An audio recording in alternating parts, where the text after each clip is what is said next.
may be seated.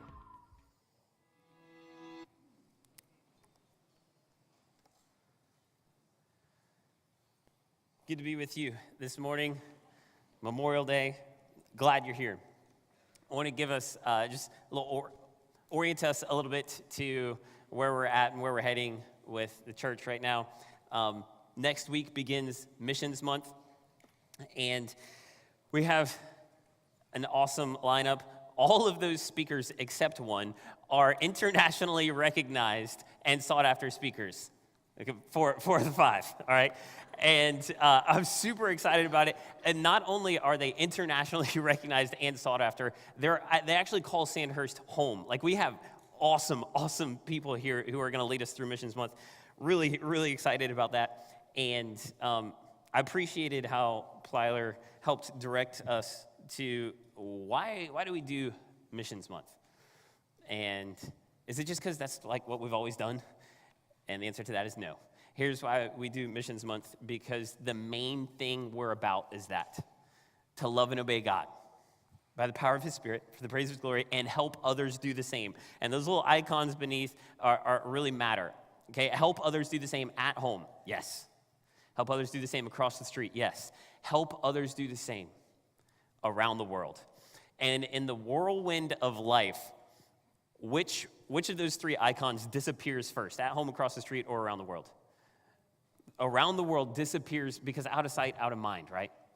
And yet God's heart is for people of every people, tribe, tongue, nation to come and believe Jesus, what we just sang about. And so Missions Month is a month reserved for us to let God's Spirit, by His word, through His people, go and breathe new life into what He cares about, becoming what we care about, the gospel to all nations. Yes, at home, across the street, and around the world. So that's what we are looking forward to in Missions Month. And I hope we'll all come with that intentionality that says, Lord, would you help me care about things that you care about in the way that you care about them? That's why we have Missions Month. So that's next week and next month. Also, so last week, Adam finished John chapter 12. And actually, that finishes the first section of the book of John. You could divide the book of John into two sections, John 1 to 12, and then John 13 to 21. And so when we pick up after Missions Month, we will finish John 13 to 21, which is like not a lot of time as time goes in Scripture. Like 13, 14, 15, 16, and 17, those 5 chapters is just one conversation. 5 of his 25% of what John writes in his book is just going to be one meal. And we're going to jump into that after Missions Month. Super excited about that. But what I want to do this morning as we are closing out John 1 to 12 is kind of do what, if you took a public speaking class, you may have heard. The old, when you're planning a speech, you tell them what you're going to tell them, and then you tell them, and then you know the third one. Tell them what you told them. All right, that's the way we did it in our public speaking class. Tell them what you're going to tell them what you told them. Well, what we've been doing is looking at the book of John, and now that we've gone through the first 12 chapters, I just want to let John re-speak into what he's already said, what we've already looked at, so he can tell us what he told us, all right? So we're in that third stage. We're going to let John tell us what he told us, because what we just read in John 5 is Jesus, he's actually rebuking the people, going, you search the Scriptures because you think in them you have life, but they testify about me, Jesus says. So we're going to go back through John 1 to 12. Yeah, we're going to cover 12 chapters this morning, and we're going to kind of go through these 12 chapters 3 times. All right? And here's the hope. That John 1 to 12 that testifies of Jesus would testify to Jesus in our hearts, so we would see very specifically what John wants to happen, and that it would happen here. So let's pray together. Father, we've prayed, we've sung. I want to ask that you'd help us to see so that we would get it. Lord, help us to get it. Because the people who show it are the people who get it. Help us to get it. Help us to see. In your name I pray. Amen. All right, so you could think of the Gospels kind of like a TV show where each chapter is like an episode, and each episode is kind of its own standalone episode, but it ends up telling an overall story. All right, so we're going to look through the episodes real quick.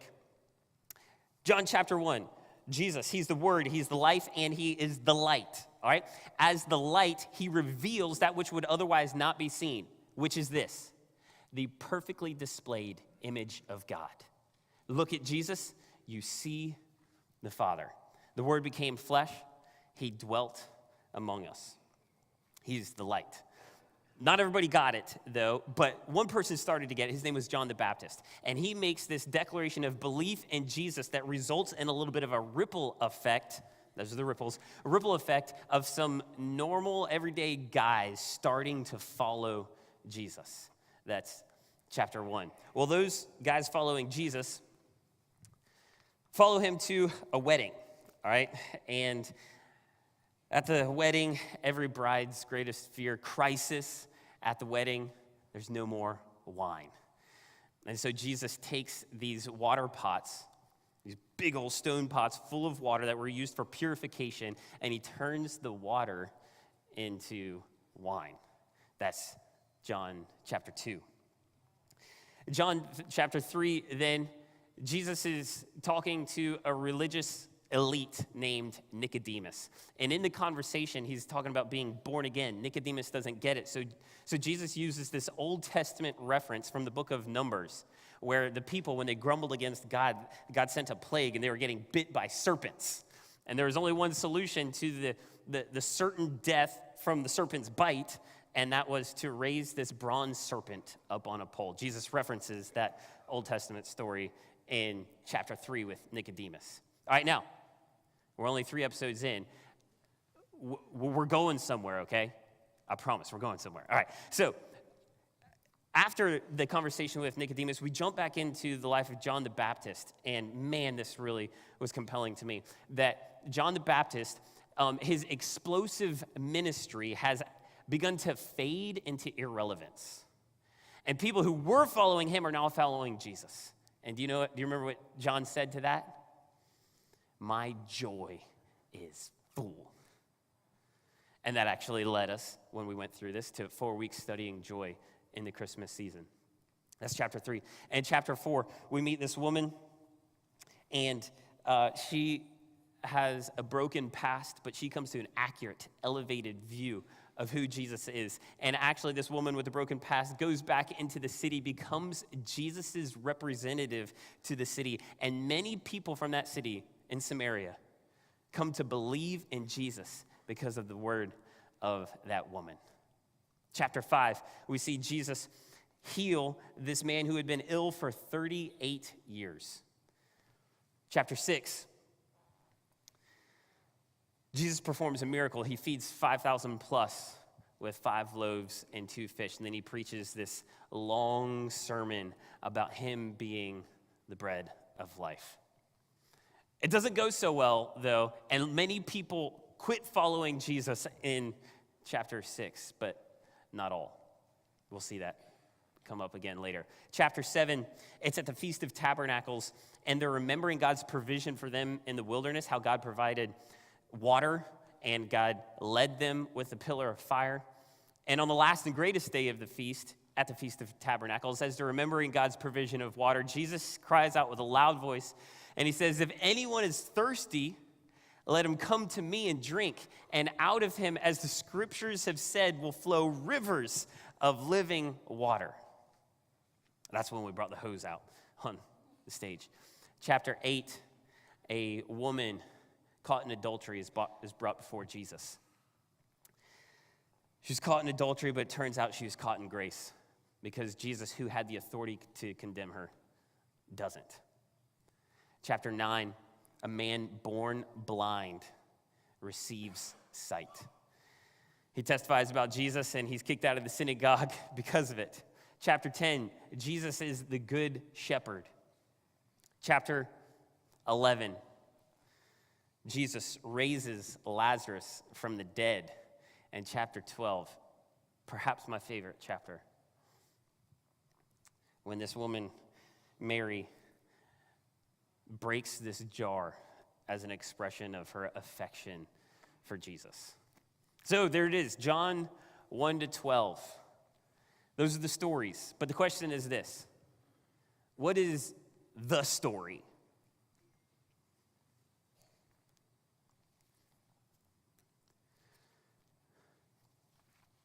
Well, turn to John 20. You've probably read, we've talked about it most weeks, but I want to make sure we see these verses. John 20, verse 30.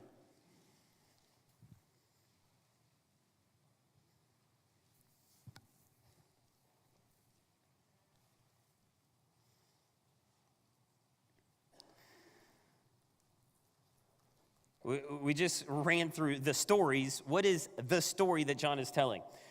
John 20, verse 30 says, "Therefore many other signs Jesus also performed in the presence of the disciples." So there could have been more stories to add, but there could have been more. They're not written here.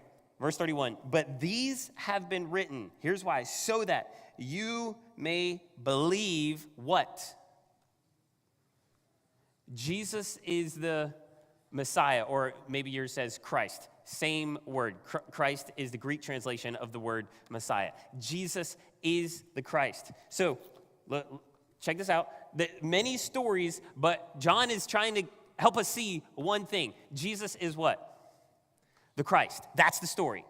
Many stories, many episodes, one story. Jesus is the Christ. Now, what I think is so compelling about the way John tells the stories is he weaves 3 threads through the stories to help us see that Jesus is the Christ. These 3 threads are these: signs, shadows, and statements. These 3 threads, John weaves through the stories to help us see Jesus, he's the Christ. Signs. Let's talk about those first. Then I'll explain what I mean by each of these signs. When in the book of John, what we would call miracles, John calls signs. All right? And there are 7 signs in the first 12 chapters of John. 5 of them are circled that we captured up here. Jesus turning water into wine. Jesus healing the man who was ill for 38 years. Jesus feeding the 5,000. Jesus healing the man born blind, and Jesus raising Lazarus from the dead. Those are 5. The other ones are Jesus heals the nobleman's son in chapter 4, and Jesus walks on water also in chapter 6. These are the signs. And John is intentional about calling these signs and weaving these signs through the story to communicate that Jesus is the Christ. Because what do signs do? Yes, man, we're on it. So you go into Disney World. You get there, and what do? Pull over. Yeah, Disney World. Woohoo! No, you keep going, because that sign is intended to lead you somewhere, to a destination. They're intended to lead you somewhere. And so when John weaves these signs through the stories, he's intending to help us see that Jesus isn't this miracle worker who can do cool party tricks. He's trying to say, through the signs, Jesus is what? He's the destination. He's the destination. Here's what I mean by that. When we go back in John 2, he performs this sign of turning water into wine using these purification pots. And here's the sign is not a cool trick. The sign is to go, hey, Jesus, I'm providing a purification for you that pots can only symbolize. A purification that will give legitimate reason for the removal of your shame and the restoration of your joy. That miracle, he's like, it wasn't intended to make you go, oh, wow, how can we get him to work? No, the miracle is intended to get you to see Jesus. He's the Christ. I'm not going to go through all of them, although I really want to. Actually, no, I'm going to go through all of them. At least the ones that are circled. John chapter 5, this man who's tried everything to get better, and Jesus shows up, performs this sign that says, hey, I'm going to meet the need that you've tried to meet, but you have proved yourself incapable of meeting. I want you to make a movement from the sign to the destination to believing in Jesus to meet the need that you can't meet. Chapter 6. We will come back to chapter 6. Chapter 9, Jesus heals this man born blind. The sign is intended to bring us to the destination that Jesus is, the hope for change we can't explain. Jesus is. And I think the best one is in chapter 11. You don't need to turn there, but I just want us to be able to hear exactly what Jesus says with the resurrection. This sign, I think, is so clear here. Picking up in verse 41, it says, so they removed the stone. Then Jesus raised his eyes and said, this is right before he calls Lazarus out of the tomb. Father, I thank you that you have heard me. I knew that you always hear me. But because of the people standing around it, I said it, so that they may believe you sent me. When he had said these things, he cried out with a loud voice, Lazarus, come out. So Jesus performs this sign, and right before he does it, tells us why I'm doing this. And he goes, because I want to move you to a destination. I want this sign to move you to what? Belief in Jesus. He is the Christ. That is the point of the signs. That's the first thread he weaves through the chapters. The second thread is shadows. What do I mean by shadows? In Colossians 2, Paul gives this beautiful explanation of the gospel about how our certificate of debt, of decrees against us, have been nailed to the cross by grace through faith in Jesus. And then this is what he says. He says, therefore, no one is to act as your judge in regard to food or drink or in respect to a festival or a new moon or a Sabbath day. Things which are a mere shadow of what is to come, but the substance belongs to Christ. What he's saying is there's things that we can look back through in the Old Testament, events and rituals. And he goes, those were shadows and they have a substance, meaning they were pointing to some greater reality. So when we look at John, you see shadows? Blue circles are going to be shadows. You see shadows? See, when Jesus is having this conversation in chapter 3 with Nicodemus, and he recounts how the plague, these snakes, were biting the people, and the only hope that they had was to look at this bronze serpent that was lifted up. Jesus compares that to him. And he doesn't use this exact language, but the point is this. Hey, that serpent, it's a shadow. The substance is me. That sin runs like venom through your veins. And you have one hope. It's not a bronze serpent. It's the Son of Man, Jesus, lifted up on the cross, dying to take the sin and the punishment you deserve because of it on him. He's going. The shadow helps you understand the substance, the Christ.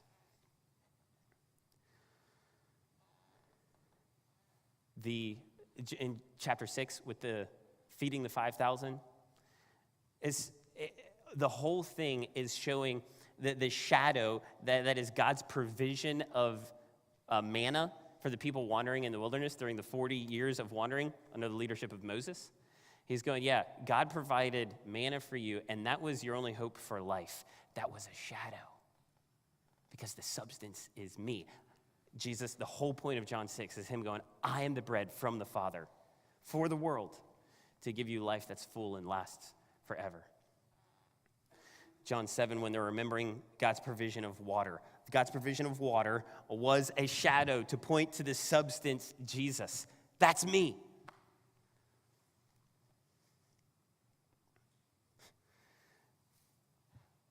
So what do shadows do?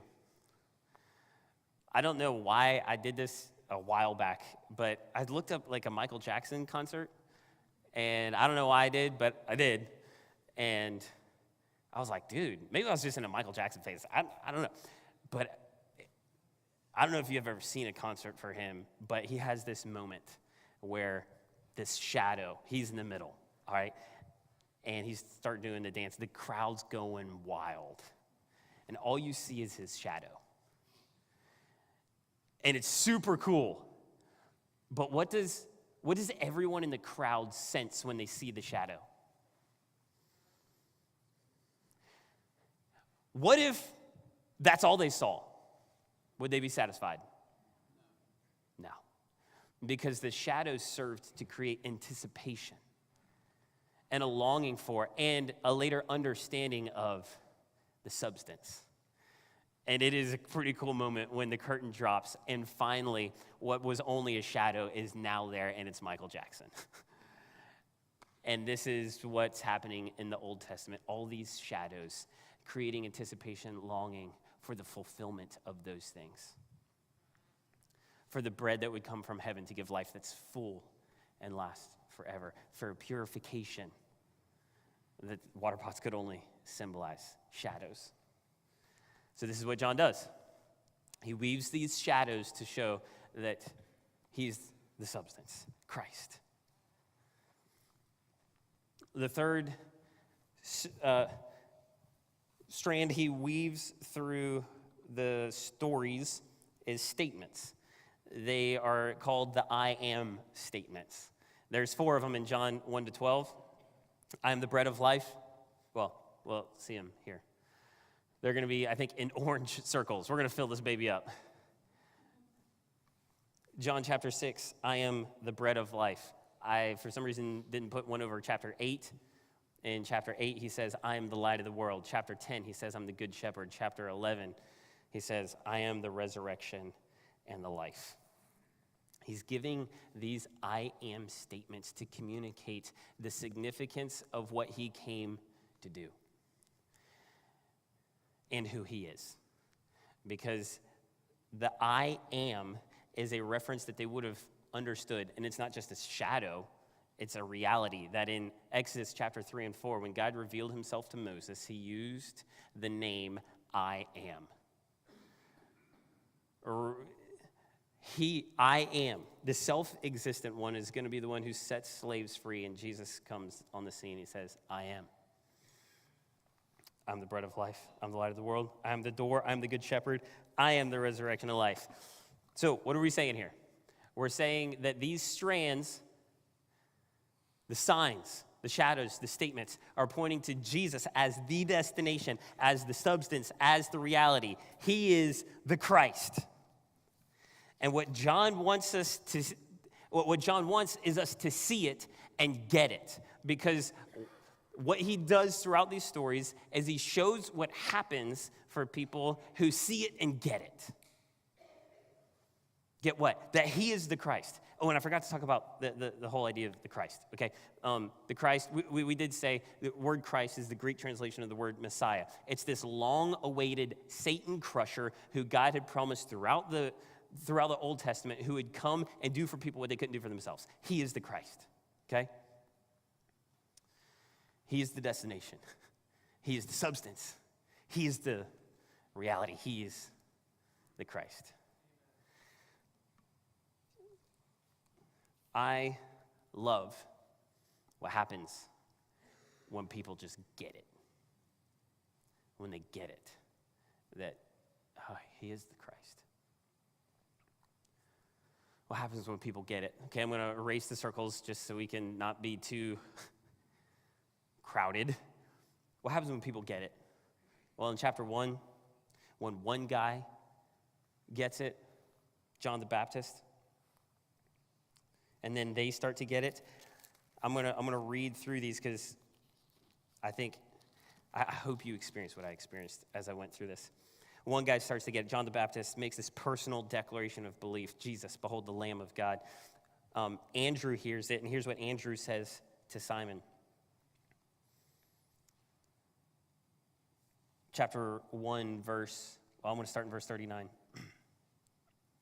He said to him, come and you will see. So they came and saw where he was staying, and they stayed with him that day, for it was about the 10th hour. One of the two who heard John speak and followed him was Andrew, Simon Peter's brother.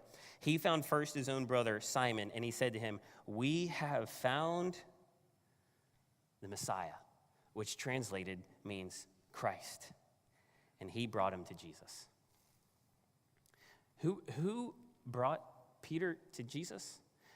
The guy who's going to have the keys to the kingdom, unlocking the gospel to Jews and Gentiles.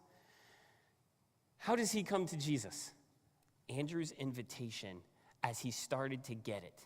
Come and see the Christ.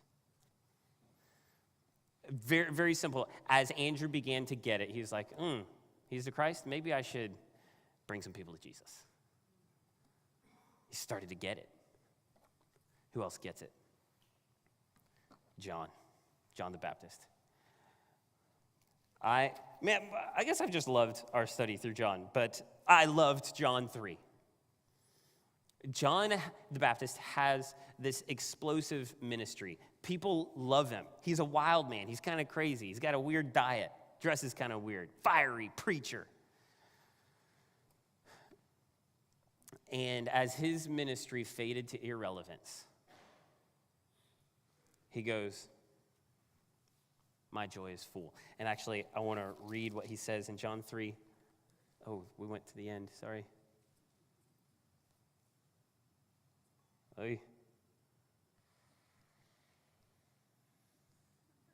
Okay, John 3. Spoiler alert, verse 27. John answered and said, a man can receive nothing unless it has been given to him from heaven.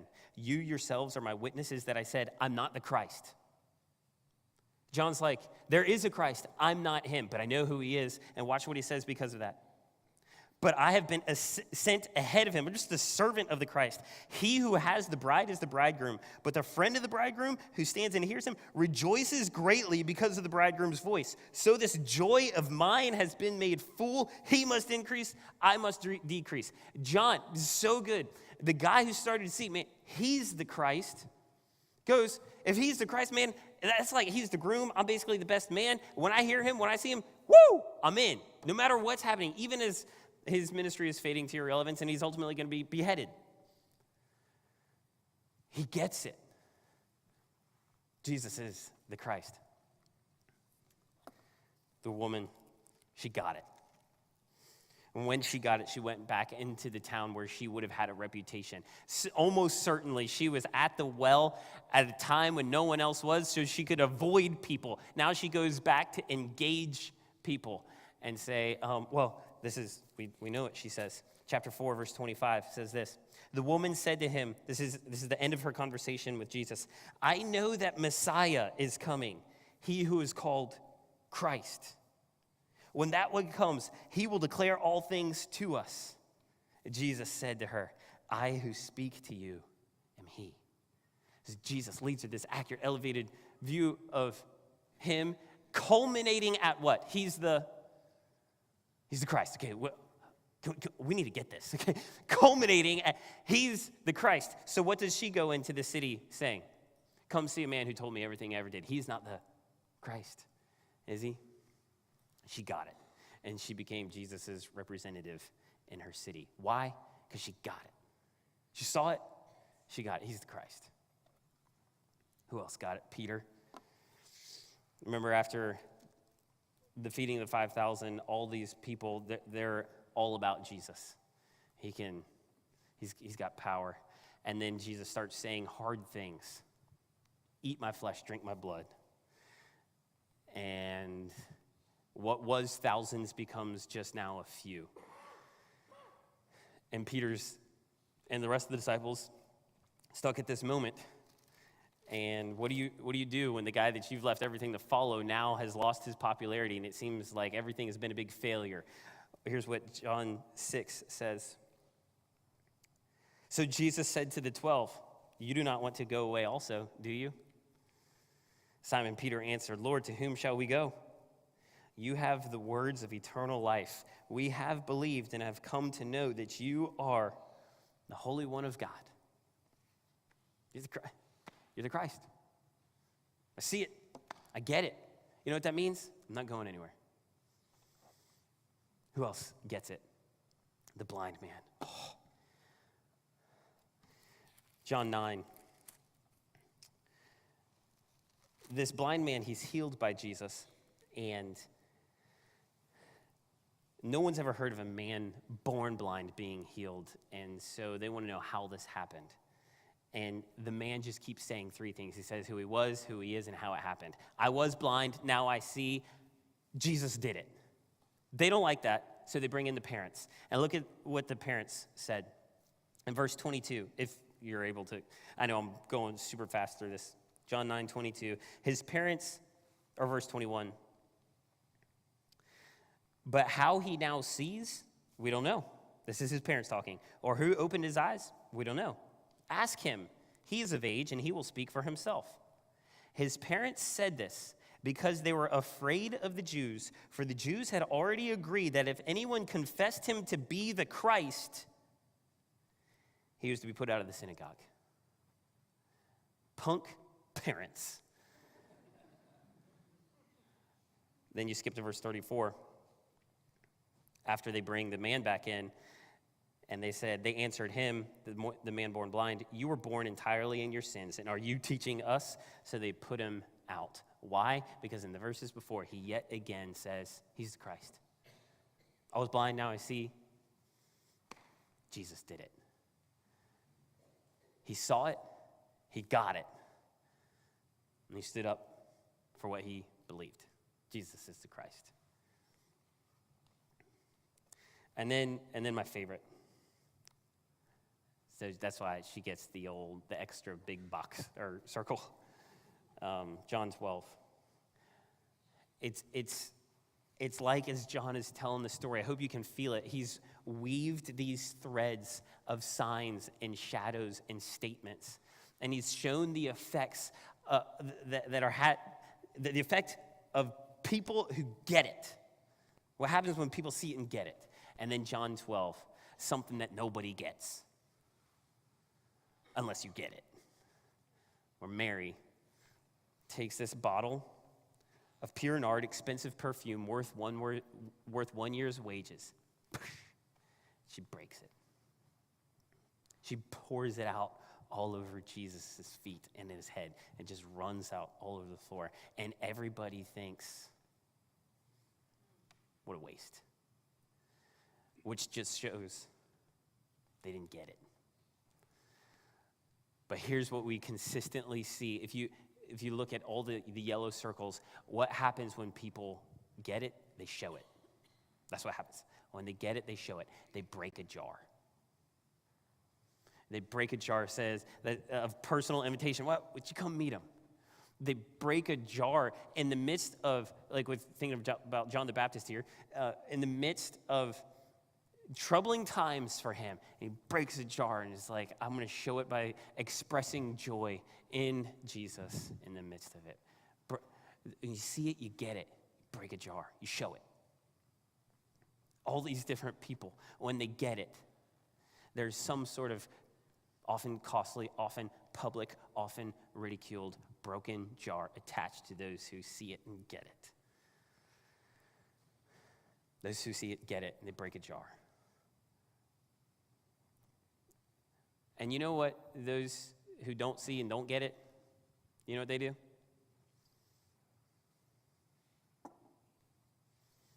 Remember this.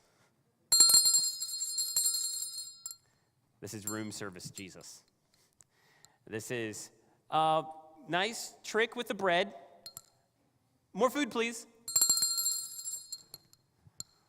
Those who don't get that he's the Christ treat Jesus like room service Jesus. More bread, more resurrection, more indication that we're going to beat Rome. Room service Jesus. This has been, honestly, to be honest, I've just loved going back John 1 to 12 to see the signs, to see the shadows, to see the statements that go through the stories to show Jesus is the Christ. And then what happens when people get it? They break a jar, they show it. And what happens when people hear it but don't get it? This represents making Jesus your servant. And this represents laying it all down to serve him, to love him, to obey him, to help others do the same.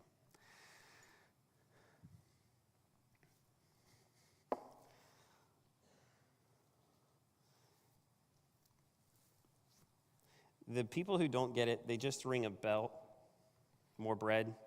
And here's why. If I can kind of tie three visuals together. Those who see it, that he's the Christ. Those who don't see it, room service Jesus. Here's why people who don't see it turn in this. Because all of us have a heart compass. And all of us who are born into our sin have a heart compass that is calibrated to one thing: me. Those are my compass points. What would serve me? What would feel good to me? And all of us are born with a propensity, a disposition that is, it's only me. But then, when you start to see that Jesus is the Christ, that he is the substance to the shadow, he is the reality to the statement, he is the destination to the signs, then what starts to happen in that person as they believe in Jesus and are born again, that the heart gets recalibrated. No longer me, but him and his glory. The heart gets recalibrated. So when the world sees a broken jar, when the world sees an expression of affection, they go, that doesn't make any sense. And that's just because you got a different compass. No, that makes this makes perfect sense for those who see Jesus as the Christ, because when I see he's the Christ, his glory is my aim. So broken jars just make sense. So I just want to see it.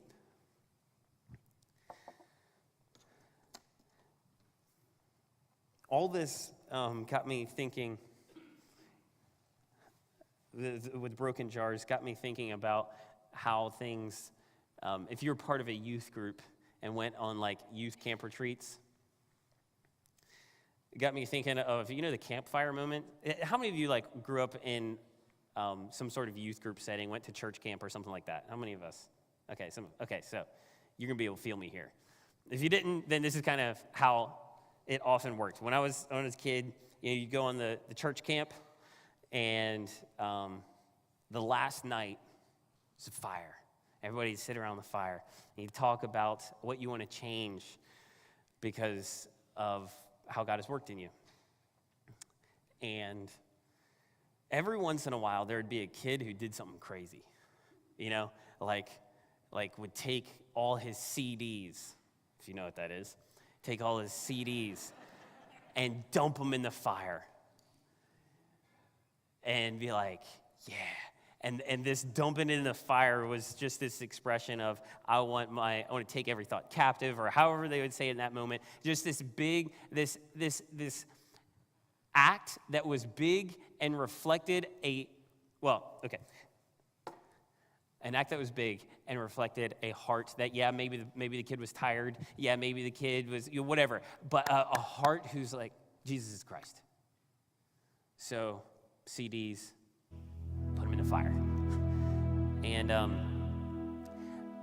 so I'm not picking on the whole student thing. What I am is wondering why that doesn't happen with us adults more. That's what I'm actually wondering. Where are the moments for us adults when we just throw the CDs in the fire? When we just break the jar and go, I see Jesus is the Christ. Where are those moments? Where are the moments like, there was a student one time who his phone was just a giant sin causer. And this was a while ago, and I wasn't on staff here, so don't judge me. But I held a water balloon launcher with this other guy and this kid who wanted to get rid of his phone. Those water balloon launchers, those three, two people hold and one person pulls it back. And we went to a pond and he put his phone in it. And he pulls it back. He goes, freedom. and his phone went in the pond. Where are those moments?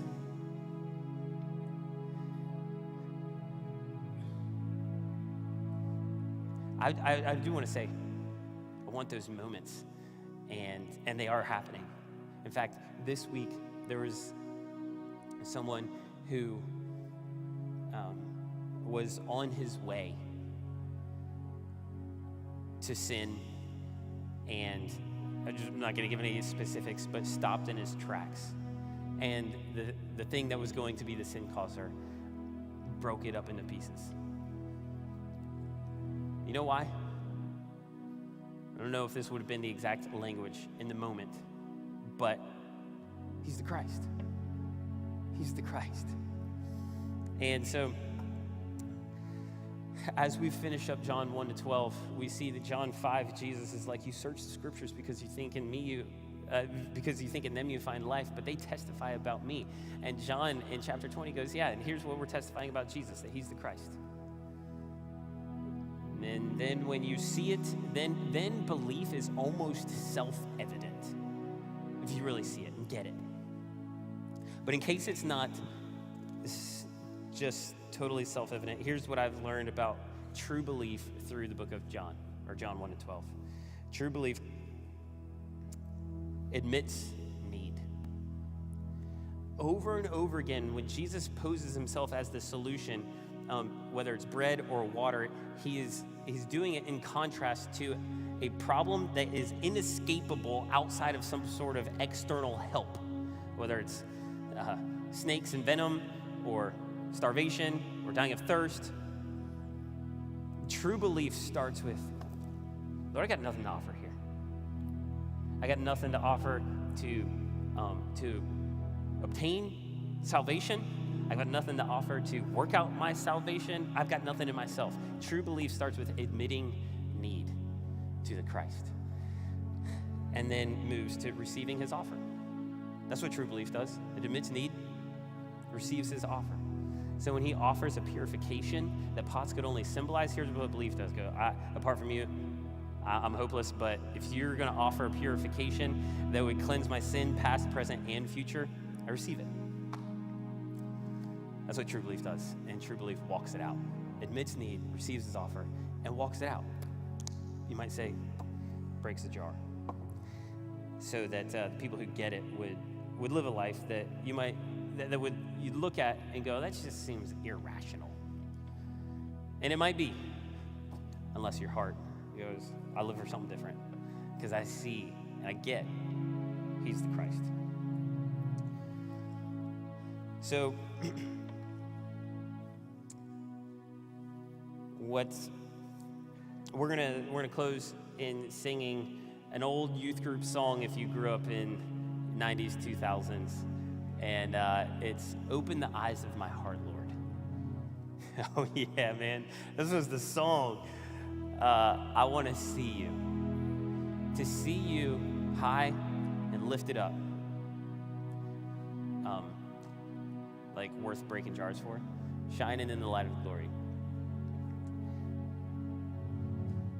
We're going to ask God to open the eyes of our heart. And here's my ask as we're singing that we would just be really desperate. God, I want to see you, because this is the result of those who see you. And this is the result of those who don't see you as Christ.